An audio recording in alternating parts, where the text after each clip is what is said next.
Hello good morning students. आज जो हम पढ़ने वाले हैं वो है एक्सरसाइज क्लास 9 का 12.2। तो इससे पहले हमने जो 12.1 को हम लोग कर चुका है, जो नहीं कहीं उसको कर सकते हैं वहाँ से। आज जो हम बढ़ेंगे इसके आगे, तो चलिए आज का जो हमारा पहला क्वेश्चन है, एक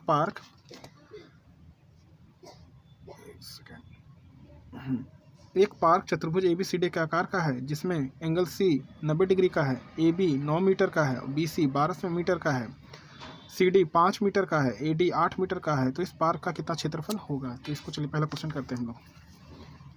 तो देखिए क्वेश्चन नंबर 1 का हम लोग सॉल्यूशन करने वाले हैं, ठीक है।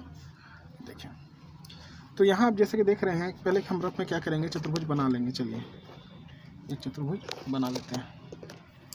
ये मान लीजिए एक चतुर्भुज है ABC और D, और इसमें हमसे कहा है C जो है वो 90 डिग्री का है, 90 डिग्री का कहा है। चलिए ठीक है।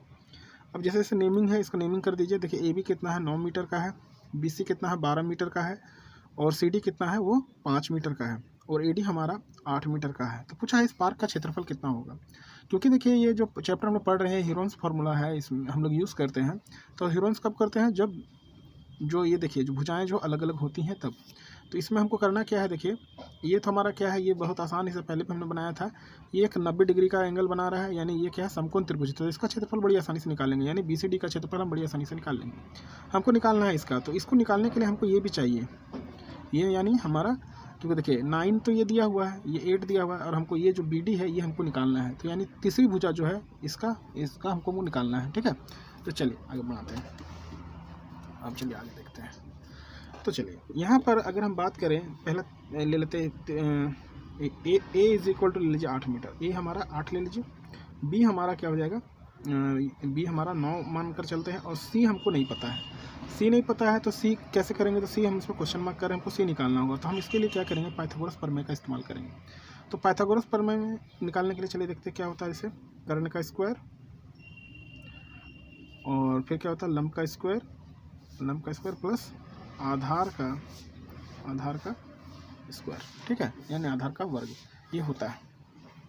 तो चलिए, तो देखिए कर्ण हमारा कौन है, BD। इसको निकालने के लिए हम इस त्रिभुज का इस्तेमाल करेंगे। देखिए यहाँ पर ये कितना है, 5 है, इसको लंब मान लेते हैं, और ये कितना है, 12 है, इसको हम लोग क्या मानते हैं, आधार। अब देखिए 5 बचे 25, 12 को करेंगे तो 144। फिर एक स्टेप ले लेते हैं। चलिए अब देखिए 25 और 144 को जोड़ेंगे तो कितना हो जाएगा, 169। फिर आगे बढ़ते चलिए, BD square is equal to, अब देखिए इसमें कितना है, ये किसका होता है, 13 का स्क्वायर होता है ना भाई, 13 का। तो ये माइनस स्क्वायर कट जाएगा, तो BD हमारा कितना है, 13 मीटर। तो देखिए हमको A मिल चुका था, B मिल चुका है, और हमारा यहाँ ये भी कितना आ गया, 13 मीटर आ गया, कौन, C। अब हम निकालेंगे हीरोन का फॉर्मूला इस्तेमाल करके ABCD का क्षेत्रफल। तो लेकिन त्रिभुज ABC का क्षेत्रफल है ना, क्या होगा, तो इसका फॉर्मूला आप जानते ही हैं, S minus A, S minus B और S माइनस C। जैसा कि हमने पहले ही बताया, हमें क्या चाहिए, इसमें S चाहिए। S क्या होता है, अर्ध परिमाप। तो इसका फॉर्मूला क्या होता है, A plus B plus C by 2। तो A हमारा कितना है, 8 है, B हमारा 9 है, और C अभी हमने निकाला 13, और यहाँ 2 कर दिए। देखिए 9 8 17, ये कितना, और 13 कितना हो जा रहा है, 30। 30 को 2 से भागा लगा दीजिए, क्या आ गया, 15 आ गया, यानी S हमारे पास आ गया 15।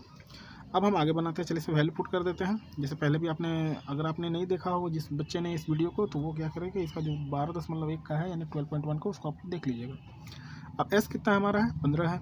चलिए इस यहाँ भी 15 है, माइनस A कितना है, 8 मान कर चले हम लोग, ठीक है। फिर B हमारा कितना है, 9 हम लोग माने हैं, और C हमारा कितना है, तो ये कितना है हमारा, 13 यानी 13। अब आगे बढ़ते हैं। देखिए ये 15 हो गया। अब देखिए 15 में से 8 जाएगा तो कितना बचेगा, ये मल्टीप्लाई का साइन हो जाएगा यहाँ पर। 15 में से 7 बचेगा, 15 में से यहाँ 9 जाएगा तो 6 बचेगा, और 15 में से यहाँ 13 जाएगा तो 2 बचेगा। अब देखिए इसको हम टुकड़ा कर लेते हैं, 3 गुना 5 15 हो गया है, 7 का 7 लिखिए, इसको लिखिए 2 गुना 3, और यहाँ लिखिए 2। अब देखिए जोड़ा किसका से बना, ये इसका बन रहा है, तो एक जो 2 निकाल लीजिए, एक 3 निकाल लीजिए। अब हमारे पास यहाँ रह गया, तो 5 7 35, क्योंकि सिंगल है तो ये रूट के अंदर रह जाएगा, ठीक है। 3 2 जा 6 रूट 35 मीटर स्क्वायर, ये निकल गया मेरा ABC जो त्रिभुज है उसका क्षेत्रफल, ठीक है। आशा आपको ये समझ में आया होगा। अब चलिए आगे बढ़ते हैं। अब हम आते हैं, इसमें एक और भी हिस्सा हमारा रह गया है, वो है हमारा क्या, BCD का क्षेत्रफल। तो लिखेंगे त्रिभुज BCD का क्षेत्रफल। जैसा कि आप जानते हैं कि BCD एक समकोण त्रिभुज है, तो इसका क्या फॉर्मूला होगा, 1/2 आधार गुना ऊंचाई। ठीक है, क्या 1/2 आधार गुना ऊंचाई। 1/2 लिख लिया। आधार हमारा कितना है, 12 है। देखिए ड्राइंग में आपका है, आप नहीं दिख रहा हो तो देख लीजिए, 12 है। और ऊंचाई हमारा कितना है, 5 है। तो देखिए 2 छक 12, तो 6 पचे कितना हो जाएगा, 30 मीटर स्क्वायर। अब देखिए दोनों त्रिभुज का हमको क्षेत्रफल निकल गया और हमको पूछा चतुर्भुज ABCD का क्षेत्रफल। तो चलिए इसको निकालेंगे। लिखेंगे चतुर्भुज ABCD का क्षेत्रफल बराबर क्या हो जाएगा, तो हो जाएगा त्रिभुज ABC का क्षेत्रफल प्लस त्रिभुज BCD का क्षेत्रफल। ठीक है, तो पहले वाले में हमारा आ गया था लगभग, आपका आया था 6√35 है ना, और इधर वाला में आया 30। अब देखिए √35 का हमको वैल्यू निकालना होगा, तो √35 मान लीजिए यहाँ लिखेंगे। अब देखिए, अब चलिए आगे बढ़ते हैं। यहाँ पर देख रहे हैं कि लगभग 5.9 के अप्रोक्स आएगा। ठीक है, तो हम यहाँ पर क्या करते हैं, 35 का वैल्यू 5.9 बैठा दे रहे हैं, और यहाँ हमारे पास कितना है, 30 है। चलिए अब इसमें हम देखते हैं क्या है। अब देखिए 9 छक 54, हाथ में 5, 6 पचे 30 और 4 सॉरी 6 पचे 30, ओके 6 9 छक 54, हाथ में 5। ठीक है, 6 पचे 30 और 5 35, तो आ रहा है 35.4, और यहाँ हमारा प्लस है 30। अगर ये दोनों को हम इकट्ठे जोड़ दें तो क्या हो जाएगा, 65.4 मीटर स्क्वायर। तो आशा है कि ये आपको समझ में आ गया है। अगली वीडियो में हम बनाएंगे क्वेश्चन नंबर 2 को, जरूर देखें। धन्यवाद।